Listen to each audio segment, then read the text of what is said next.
Like, I find that a lot of my clients get into the chase of a man. And I'm like, we don't do that. We get to choose. They show us how aligned they are with us. And then we get to say, okay, I accept you. Hey loves, my name is Dantea and I'm your fave self-worth therapist and coach. And this is my show, Situationship.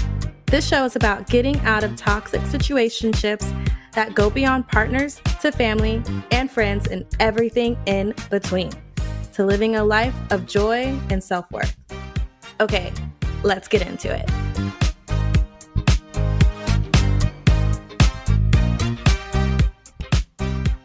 Hello, loves. Welcome back. I hope you missed me. I have someone here who I know you're going to enjoy talking to. I'm excited to talk to her.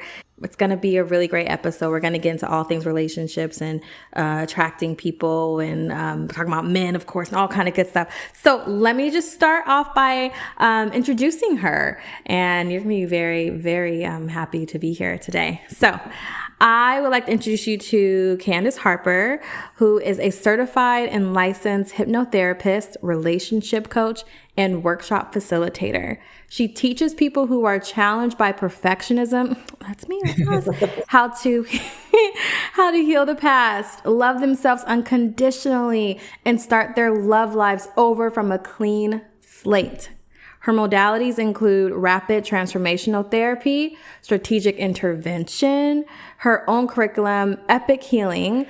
She is also a certified EFT practitioner. That is very impressive. I love that.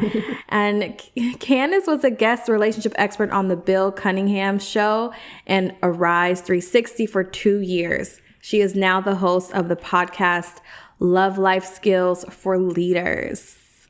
Please welcome Candice. Yay.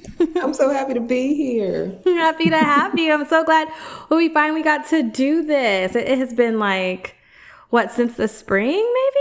I feel like it was like March or April, everything in divine right timing. Yeah. We came back around. It's good. I was so happy to hear from you. And I was like, yay, because I'd almost forgot that we'd scheduled it. And I knew that I was supposed to follow up with you. And you know how we get crazy in our lives. I know. I just want everyone listening to know that if you could see us right now, you would see that Candice has this flowy kind of, almost like Marilyn Monroe-ish kind of hair. It's brown.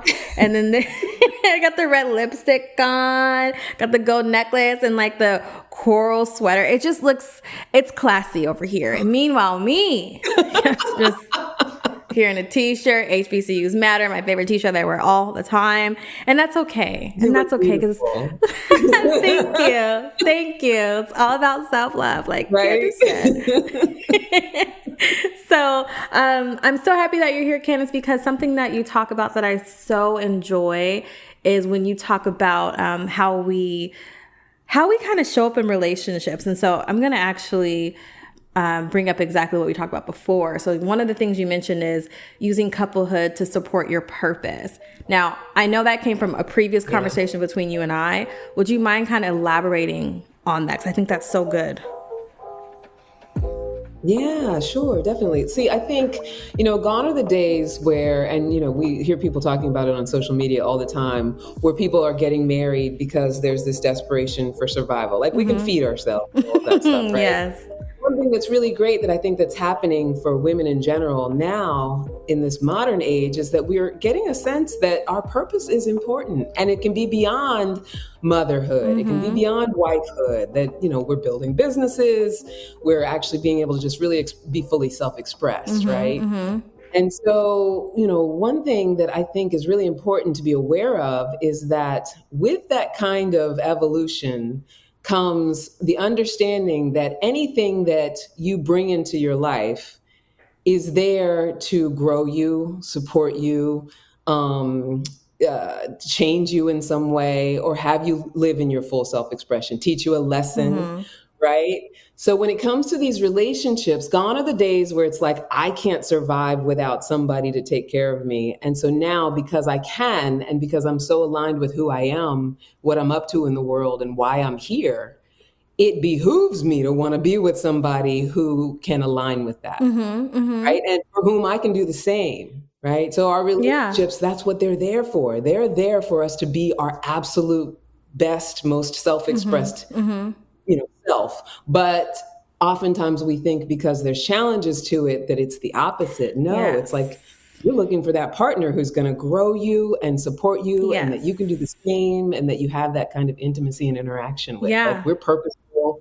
We have a common goal. We have a singular goal. Yeah. I really love what you're saying, because what I think I hear you saying, tell me if I'm wrong, is that once before, maybe, I think, was it up until this 1972 or something, women couldn't even get a bank account unless Yeah. their husband signed off or something like that, right? Mhm. So what I hear you saying is, it literally used to be, I need to be partnered to have access to things. I need to be partnered to, probably even way back, further back, to eat, to have a house, to have money, things like that. And I hear you saying now it's more about, if I choose to be in a relationship, it needs to really support my destiny, or like what I'm trying to build as that person's also building themselves. Exactly. And whether it's a sense of destiny or just this is what I've decided is going to be my purpose in the world. Like purpose is something we can choose, and for me, like, I decided, I don't know, like a decade ago, that the challenges that I've overcome, I'm going to get purposeful around helping other women do the same and helping other women to, sort of hold the hand and support them through this evolution. So whatever it is you're up to in the world, Yeah. right? Whatever you feel like is important to you, whatever it is you want to leave behind, it's important that whoever you partner with and bring into your life has alignment with that. They don't have to be like, the sole financial source of what supports it. Or, Yeah. sometimes we conflate that it has to be that they have to, spend all of their time focusing on what we're doing. No, it's that our compatibility means that you're in support, that I also have a purpose, that my purpose is not just to take care of you. Yes, yes. Can we talk more about that? Because I think that there are still some tension points of, like, the person that I'm dating needs, I guess in a heterosexual sense, the man needs to be the breadwinner and the female needs to make less than. And so what happens in your work when you see women who are like, I don't know if I should date him because I make more money than him? Like, how do you deal with those conversations? I mean, it comes up a lot, right? And so, I think the money is sort of like the low hanging fruit for how we judge whether, someone is, will be willing to take care of us, right? So you say, oh, the man's the breadwinner. That's the low. I always say, like, Wow. men even paying for dates in the beginning, like that's the low hanging fruit for expressing caretaking, right? But here we've advanced as a society so much that caretaking means so many more things. Yeah. So as a woman, I could be someone who makes a whole lot of more money. And there are a lot of women out there who are like, but he's got to match or be higher. Because what they're doing is they're collapsing what they need, which is caretaking, because we all need caretaking on some level, with being able to afford a certain lifestyle, which those are two completely distinct things. Yes. Right? Yes. And you can say, oh, I got to be able to afford this lifestyle. You're within your rights to say that. But if you fool yourself into thinking that that's the avenue into the feeling of being taken care of, you're looking at the wrong thing to fulfill you. Yes. Right? Because someone who's capable of taking care of you may make a little less than you, but they also know how to be a listener. They know how to collaborate. They know how to share the household chores. They know how to build with you.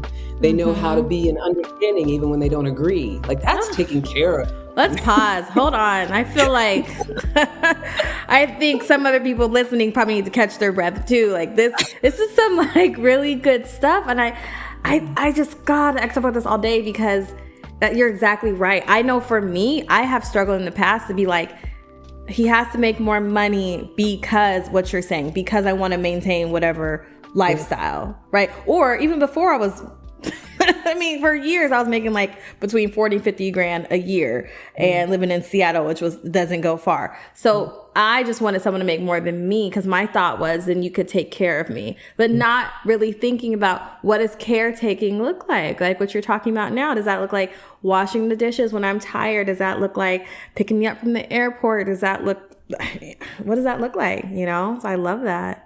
That it's exactly what you're saying. Just understanding that we both have needs. That's caretaking. We both have needs, and I'm willing to support you with yours. You support me with mine. And sometimes that shows up as financially, but when you really want to have deep level intimate connection with someone, you're looking for it to show up as relationship, relaying, understanding, communicating. Like that's what really at the heart of all of us is what we need. We go to Maslow's hierarchy of needs. That's the need. Yeah. The lifestyle is great. Yes. Nothing wrong with wanting nice things. We just don't want to confuse that with actually being taken care of in a human way. Yeah. Yeah.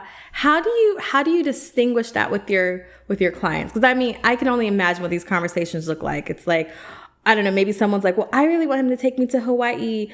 And, but you're telling me that, I don't know, I'm trying to think of an example, but trying to like distinguish it. How do you work with them around that? Yeah. I mean, because I do work with a lot of, powerful perfectionistic women, it's like, and they tend to be a little, I work with mainly elder millennials, younger Gen Zers or Gen Xers. And so they tend to be in a point in their life where they sort of have gotten cynical about whether he can take me to Hawaii or things like that. Like I take myself to Hawaii. Okay. Yeah. Yeah. So what it will often be when they are in that state of like, they do want a certain kind of lifestyle or they do want those material things. What they're more looking at is like, I want to make sure that he has a high powered job and can invest and, do all of that sort of thing. And so when they come with those demands, I don't think that they're out of the realm of possibility, but what I usually deal with is, okay, let's just get back to emotionally what you want to be aligned with. Yeah. Because a man who knows how to like handle his money and can invest and, yes, there's a certain level of stability financially that can be in place there. But when you're a woman who already kind of knows how to put that in place for yourself, it's like, what's going to be more important to you when you get to your end of days and you start to be, going through menopause and things are changing and things like that. Going to be most important is those core value needs, like those things that you're going to align with whether you have somebody in your life or not. And so that's what I say, like, let's get reconnected to that because you can want that out of a man. There's nothing wrong with that, but let's prioritize what's really going to be important. Yeah. Right. So like when I'm going through menopause, which I actually fantasize about all the time, but whenever I go through menopause, do I want my partner to like be in the corner, sitting at the computer on the spreadsheet because they are really good at balancing money? Or do I want someone to be there, like continuing to tell me I'm beautiful, even though I'm sweating everywhere and holding the fan over my face because I'm just like, I'm trying to get some sleep, Or just getting it. Yeah. Like, and not, obviously they can't understand what we go through hormonally. Yeah. But just being willing to like hold space for you. Yeah. Yeah. And that's what I'm dealing with my partner right now. And he's so great about it because I chose a man who, he's got a lot of sisters. He has daughters. You know what I mean? Like women, he's good with women in general. But like I'm 50, so I'm just starting my whole menopause journey. I find what I love so much about him is that he can hold space for the changes I'm going through. If I'm crying because I ate too much sugar, it's not like an annoyance to him, because he's busy, he's got to go do things. Yeah. And, he's got a great career and things like that. But because I wasn't so focused on that it's got to be a certain kind of material lifestyle, that he's got to make a certain amount of money and that he's got to have these other things in place. Yeah. What I got was somebody who's like, okay, baby, do you need to lay down? I'll make you some tea. Oh, you know what I mean? Yes. Is this the same partner where I was like, he has a really nice voice, should be on the podcast? Yes. Like, is it that partner? I love it. I hope you guys are able to hear his voice one day. Just go back through her episodes on her podcast because it's like, so I might be able to get him to sing. He's okay. His guitar. Yes. So. There you go. Let's start a band. Like, let's do this. Something you said that was really powerful when you were talking about your partner. He's like, I chose a man. Like I chose, not I was chosen, or he asked me out or he wants to be with me. It's like, I chose. I think there's so much power in that, in just those words that you said. And I just wanted to highlight that. I think that's really beautiful. Yeah. I mean, right now, my whole thing, because I told you I'm about to teach a program called Healthy Man Magnet. The dynamic that we have lost, I think, modern day is women's understanding. And there's enough, alpha bro podcasters out there thinking that they're the prize and that they're doing the choosing and all of that stuff. But the actual natural dynamic, and it's in the animal world, it's in the animal kingdom, it's in the human kingdom as well, when we're willing to go with it, is that it is the man's job to be as desirable as possible and to present himself as desirable as possible. And it is it's up to the woman to say, okay, you have pleased me, then I'm going to focus my energy on you. And so we're in our most feminine energy when we know that we can make that choice, that if we don't want to put our feminine energy towards someone, or if we put our feminine energy towards someone and they don't know what to do with it, that's an indication it's not one to choose. Like, I find that a lot of my clients get into the chase of a man, and I'm like, no, you don't do that. We get to choose. They show us how aligned they are with us, and then we get to say, okay, I accept you. Oh, who else is getting turned on over here? Like, listening to all this good stuff. Yes. That's why I need Candice on the show. I love it. This is literally, every time you talk about this, I always visualize like a peacock. Because, the male peacock is one that has all the pretty feathers. Yep. Right? And so when we're peacocking, it's like, yeah, look at me. Like, I'm desirable. And then you see the female peacocks look like not even getting any attention. I'm not interested. No, or one will, right? And so I just love it. I'm trying to like stay focused. I'm so excited. You said something. Oh, okay. I'm not even going to lie. Yes, I'm a therapist. Yes, I'm a self-worth coach. Yes, I understand all those things. And sometimes I feel like I still don't fully understand the entirety of what is feminine energy. Can you speak to that a little bit more? Yeah. And I feel like it is one of those kind of terms that just is a coverall for a lot of things. Because a lot of people think feminine energy means you're acting like a girl. Yeah. You're like, I'm wearing my red lipstick today. So feminine energy, which we know that's not, as far as like that, those are constructs, right? Yes. But what it really is that feminine energy is flow. It's flow and it's ease. It's alignment.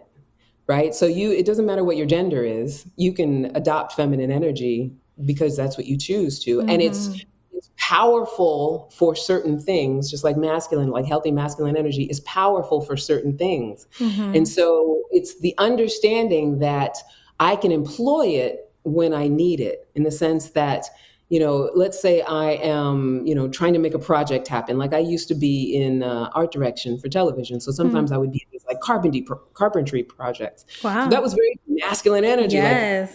Like, there's no flow with that. It's like, take the measurements, cut the wood. Yes. There's a project to be done. And so when there's a project to be done, it behooves us to be in that sort of logistic, never say die kind of energy. But then when we get into like emotions and interaction and empathy and having conflict with people even, it's our feminine energy that is our strength.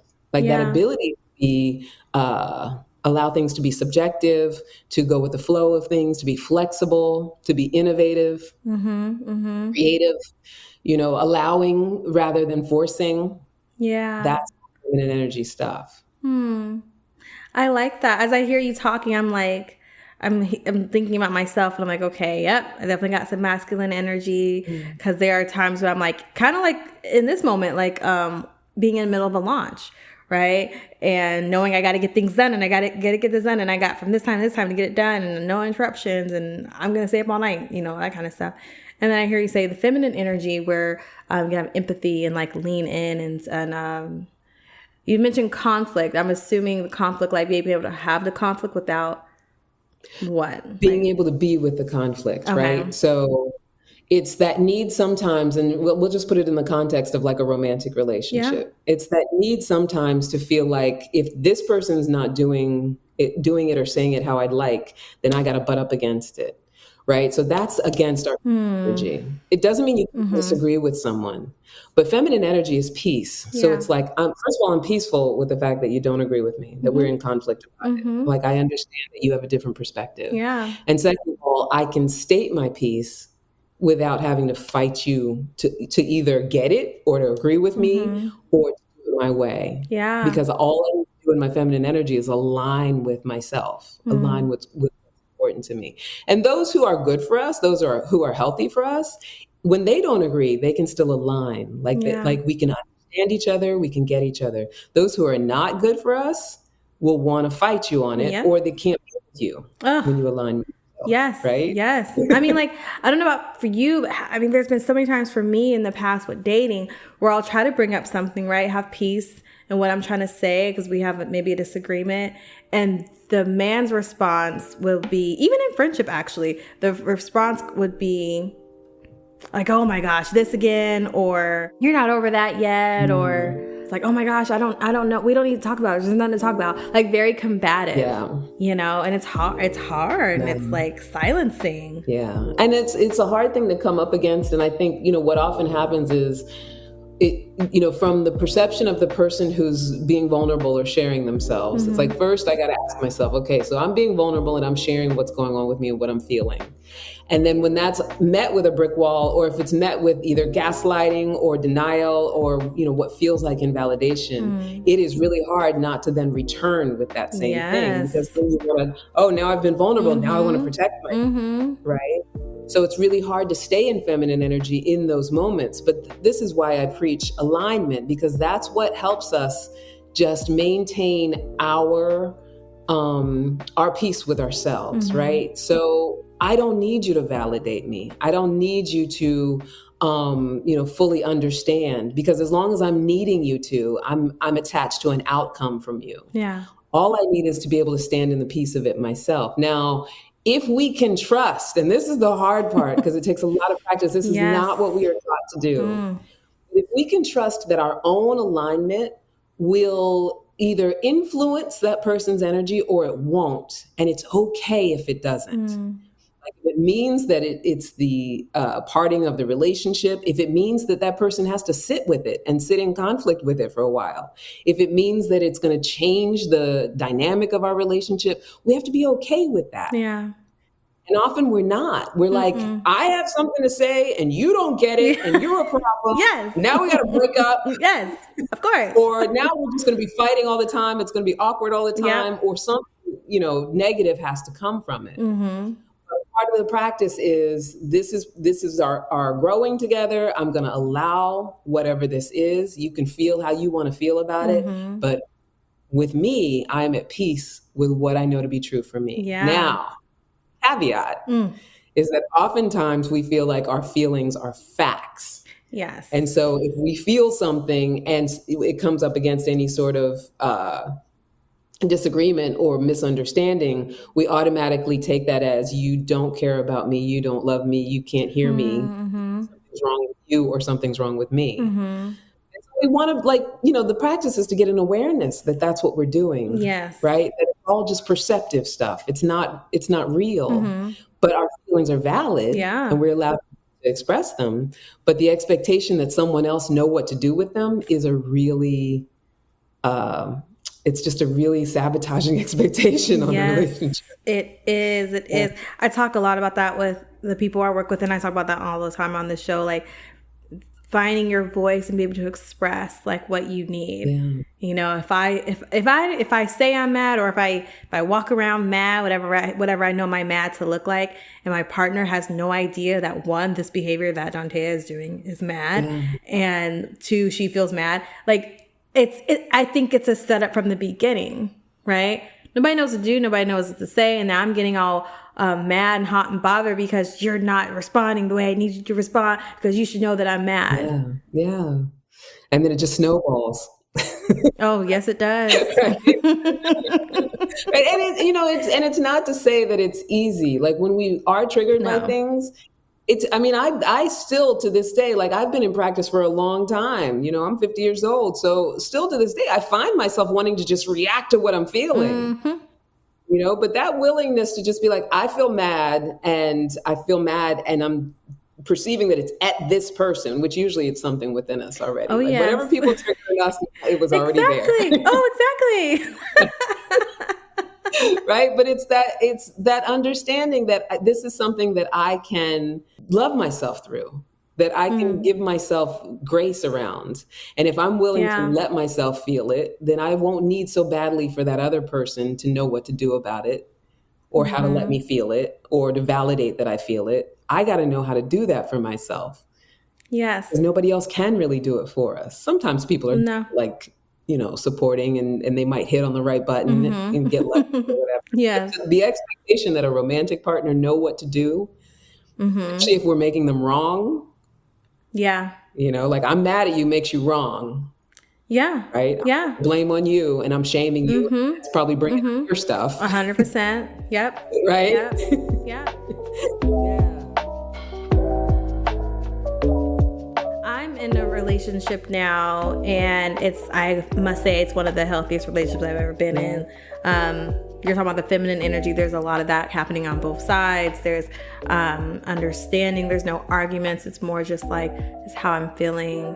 What do you need from me? I respond, what do you need from me? He's aware that he has needs. He hasn't yet been able to express those needs in the past, right? So I'm offering patience, because I'm like, how do you not know what you need? Like, it's obvious.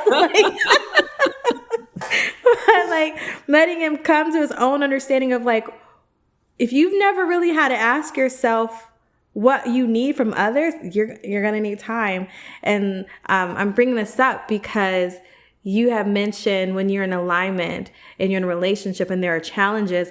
I know for myself, I look, and I'm trying not to anymore, I look at challenges like, oh, it's over, it's a wrap, let's just break up, because obviously, So can you speak to, like, how do we know if the challenge is enough to break up? I know that's a big question, and I'm sure we'll get into all the details. So. It is a big question, and there's a lot of layers to it, but it's a valid question, right? Because I feel like I was just talking to a client yesterday, and she was in that struggle. She's like, we've broken up before. How do I know if something is just like, it's got to be cut off? Like, I've got to stop. Right. So for one thing, I always say the first thing is that, especially if you're in a relationship where you have found, and I was in an abusive relationship for a while where I think I broke up with him at least a dozen times. Yeah. You know what I mean? So if you're in that situation where there is a conflicting back and forth, shouldn't I? First of all, you're trying to manage an outcome. You're trying to control a situation.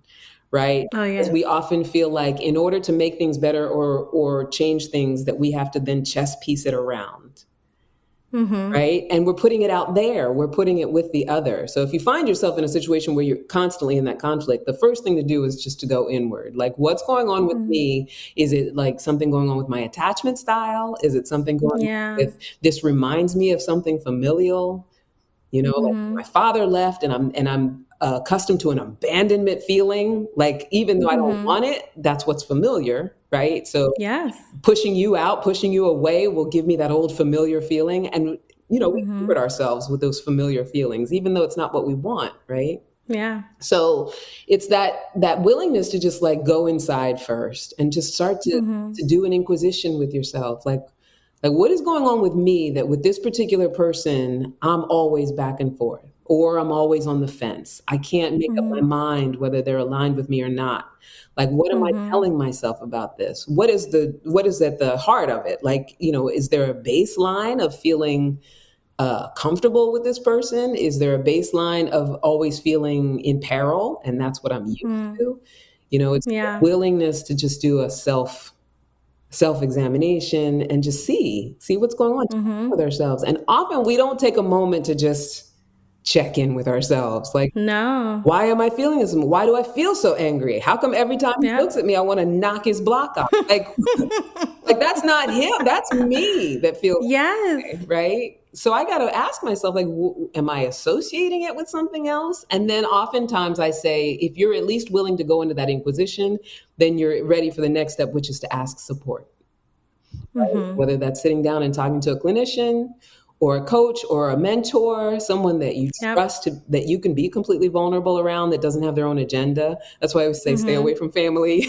Because as much as they love you, they do have their own loving agenda, even some of our closest friends. So, if you're struggling in a relationship with what decisions to make, go inward, start asking yourself questions, and then ask for support outside of you. Because then you'll have somebody to sort of, help guide you through all of the, the thinking, the perceptions, why am I making this mean that? Yes. Why does this look like that? Why does that trigger me? And unless it's something that is just outright obvious where you're physically in danger, allow yourself the time to explore. Yeah. There's no rush. You don't have to hurry up. They did something you didn't like, or they said something you didn't like. You don't have to hurry up and break up with them. Oh, 100%. 100%.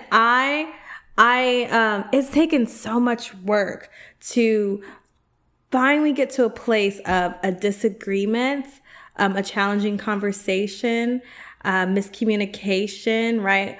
Oftentimes I'm making a joke and I think we're both laughing and we're not. And I'm like, oh, my bad. Oh, whatever. So when that happens, it's taken so much work for me to not be like, oh, this unpleasant moment means we will now break up. Because that's what I'm used to receiving in past relationships, being compared to other partners, girlfriends, and it shouldn't be this hard. And then we breaking up. And so now it's really nice to be in the space of we can have unpleasant, uncomfortable moments, and doesn't mean the relationship is over. It just means we had an unpleasant moment. Exactly. And you can't be in a relationship and not ever have an unpleasant moment. Like, oh my goodness. It just doesn't exist. Yes. And there are people, I've experienced it myself, who really believe that. Yeah. Like relationships should be blissful in perfection day to day. Yeah. That or that I should always know what to do. Right. So, when conflict comes up, especially, for people who have children, I mean, I don't have children, so I don't really comment on parenting itself, but that's a whole nother layer of like variables that you never know what's going to happen. Right. And this pressure we put on ourselves that we should always know what to do. And if we don't, then we got to go, fix it somehow, whether drink it or run out the door. It's like, just sit with, I don't know what to do here. It's okay. Yep. There's no handbook. There's and what I learned from it was this therapist, this lady who analyzes dreams. She's been doing it for like 25 years, and when I tell you, like she breaks the whole dream down in like 15 minutes, like it's amazing. The point is, she had said to me, she was like, long story short, she said, you didn't have a role model of how to do a healthy relationship, and so would it be okay if you tell yourself, I don't know what I'm doing because I've never done a healthy relationship before, right? And that was so freeing because I don't know what I'm doing. I have an idea. However, day to day, unpleasant moment to happy to unpleasant to whatever it looks like. It's like, oh, I don't know what to do. I know what to do in toxic relationships. Fuss, respond back in a masculine way, match your energy, right? Text the ex while you're sleeping, whatever it is, right? Plan my escape or whatever, and it's not, I don't do those things anymore. So it's like, oh, okay, my tools are no longer serving me. So what do I do? It's like that kind of that space of sitting with that. Yeah. And I love that she said that because I so believe that so much of what we do is based on what was modeled for us. And we can't help that. It's the moment you get in that awareness where you're like, I have all these mechanisms, these things that I've watched be done and then learned how to do in order to survive. And now I get to choose things that actually work. Right. And I just got to be able to get aware that the stuff that I was doing, that came from someplace. We don't come out of the womb, knowing we're going to text an ex. You know what I mean? We don't come out of the womb planning like, how do you manipulate somebody into doing what you want, or how do you go into combat mode? It's like we come out of the womb like, I have needs. And try until someone fulfills them. Right. So once the world gets a hold and what we see is, oh, well, this thing works. That doesn't work. This will get me hurt. This will get me yelled at. This will get me left. That's where all stuff comes from. Right. What are the type of individuals that really excite you to work with? Because you have a really great, like, clearly your framework is excellent. So who excites you? Thank you. I appreciate that. I love working with women who I see myself in, right? So I share my trajectory a lot, and I'm almost done with my book. I think we talked about it before. It's called I'm Not Mad, But She's So Crazy. And it's about Yes. relationship with my mother and healing that. Yes. And being a perfectionist, most of my adult life, and having all of these sort of subconscious beliefs that were running the show that were based on what my 5-year-old, my 12-year-old self, decided Yep. about survival. And so I get so lit up when I meet another woman where I see myself in her. And that's, I mean, if I'm honest, most women that I meet and interact with, I do see a level of myself. But there's a Yes. certain kind of woman who she knows she's got it figured out. That anger is boiling underneath. And she knows that she wants something that she wants to experience. And usually it's deep level love and connection. She wants to experience unconditionality with herself. She wants to experience being able to look herself in the eye, in the mirror, and, see her little self and give herself that loving, gentle parenting that someone else didn't know how to give her.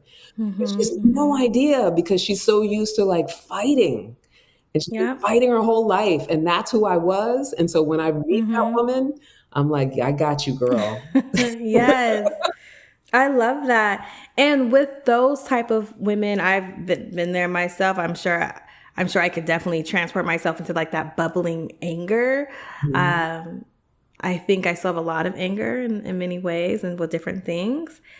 And when you work with those kind of women like myself, there's a very hard exterior you must penetrate through. And I can only imagine. It definitely gets interesting. Yes. And I'm sure you find a way to let them know what you want is love and connection, and we can get you there.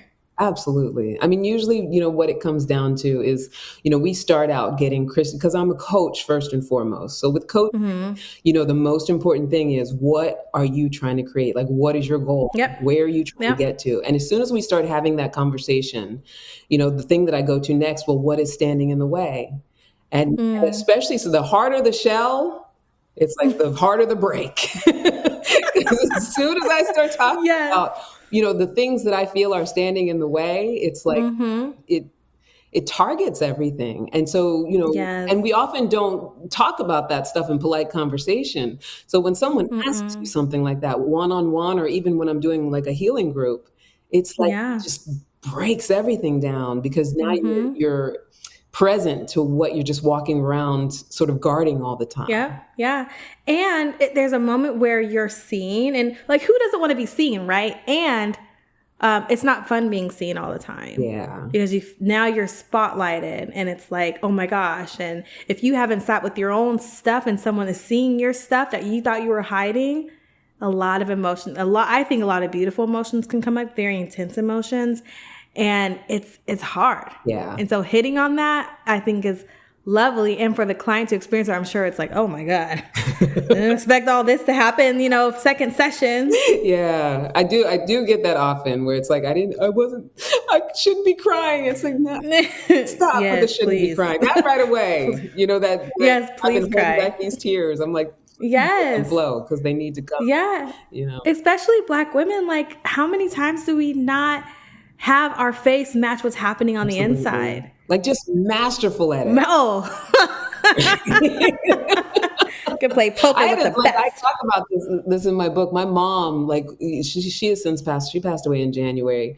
God rest her soul. When we were growing up, it was me, and I have two sisters, so all girls. And there was this expectation that we know how to be no matter where she took us, right? You are going to know how to behave in front of kings and paupers. I don't care. You're going to know how to speak.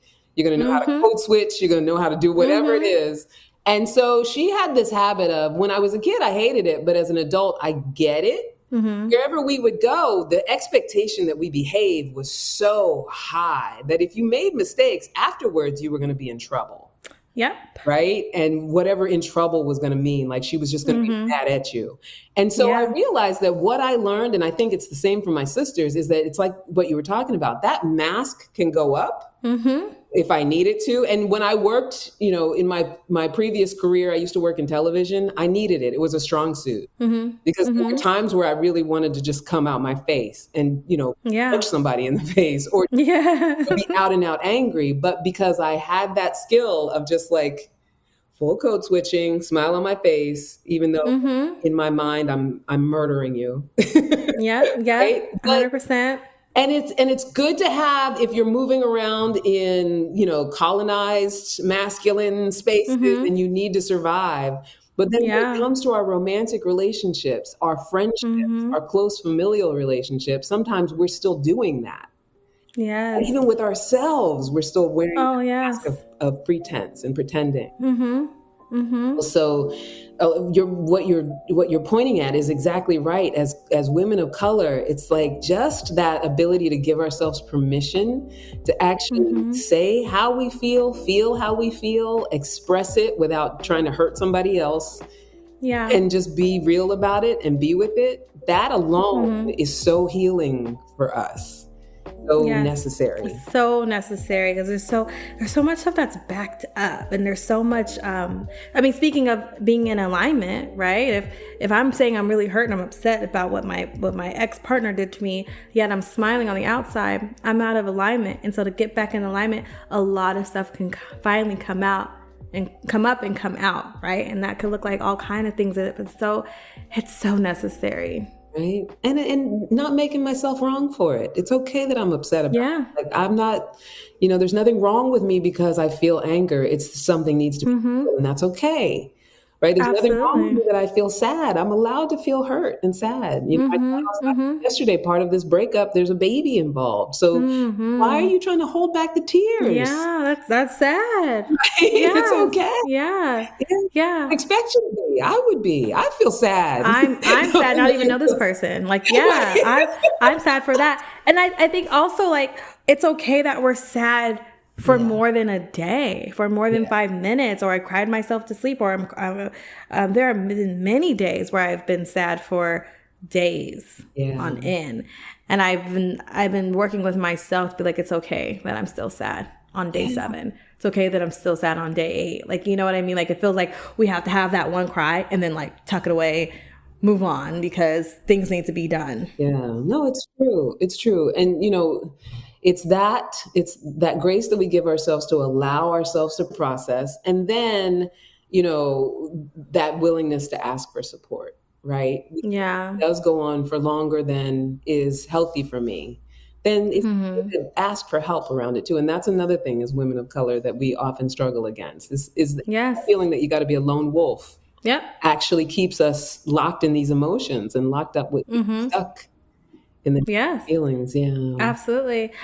Candice, I truly could talk to you all day. I literally feel like I'm wrapped up in a cozy blanket, and I'm sure everyone else is feeling that way too. However, I want to respect your time. And so because I'm sure people are wondering, like, tell us more about what you're working on. Where can people find you? And of course, we'll have we'll have the links in the show notes, but please share how people can connect with you. Yeah, so there's a couple ways. I mean, the easiest, fastest way is to just follow my podcast. It's on Apple Podcasts and Spotify and like other, podcast outlets. It's called Love Life Skills for Leaders.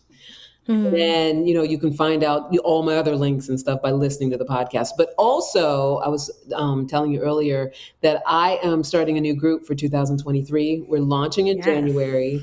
It's a club membership. It's called the LLC, the Love Life Leaders Club. And there's a program within it called Healthy Man Magnet. And it's for women who do want a man, or I should say people in general, because it's not gender specific. If you want a man, this program is for you. But if you want a healthy man, right? You want to settle. And so what it basically is my 12-week intensive that I normally do one-on-one. I've decided to stretch it out for a group for a year-long membership so that the community right? The community can learn and do the exercises together. And so there's a 3-part framework to it. Heal the past, love yourself unconditionally, start all over from a clean slate. And all of the structure is based on that 3-part framework. And so you get to go through, in the beginning, I also incorporate hypnotherapy. We do what's called a regression. We get to locate where all the pain and the anger and where all of the historical stuff is coming from in the first place. What did I decide subconsciously that's sabotaging me? In the middle, when we're, learning unconditional love and self-acceptance, it's all about, where does forgiveness need to be applied? And not forgiveness like you're taught in church, not like trying to be like Jesus and pretend like nobody ever hurt me.